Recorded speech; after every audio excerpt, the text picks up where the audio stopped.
Hey, Yvonne here, succession planning expert, executive coach, and the creator of Succession app. Today I'm going to tell you the story of the penny pinching company.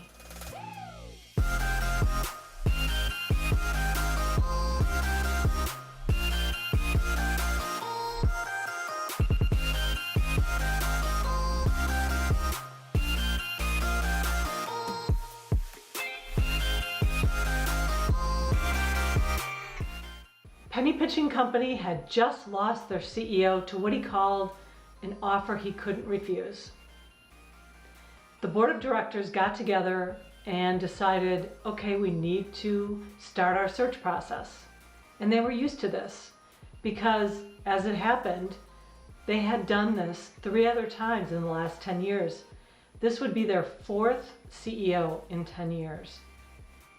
Because they had done this so many times, they decided not to engage a search firm and do the search again on their own. So they did their advertising, the resumes started to come in, and they decided on the top 5 people that they decided to bring in to interview.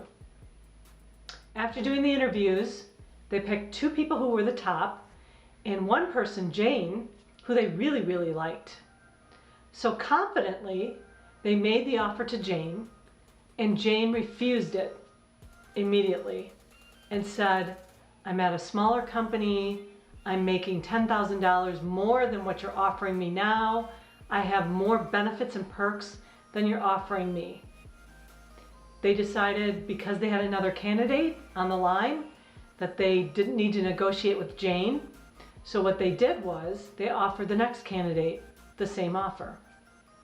He again refused the offer. He also said, I'm making more money now, this isn't a good offer. Instead of negotiating with this candidate, they just decided we need to start the search again.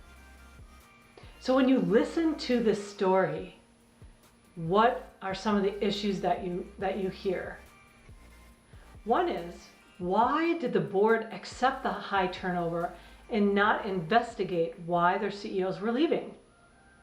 Also, why did the board think about the compensation package, and maybe there was something wrong with the total compensation package when they heard what Jane had to say about it when she was already working at a smaller company? Why didn't they negotiate with the second candidate? Having not negotiated with Jane, why didn't they negotiate with the second candidate? Maybe they would have gotten that person in the end.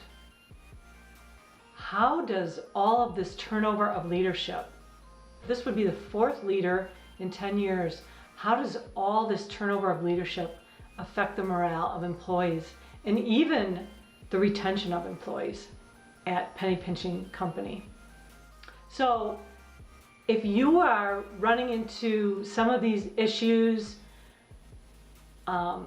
maybe your board is contemplating doing a CEO search, and you're listening to this and you think, well, we don't want to be seen as a penny pinching company. Here are some things you can do. First of all, ensure that you understand what a good competitive compensation plan would be for a CEO at your organization. If you need to get help from an expert in compensation design, you need to do that.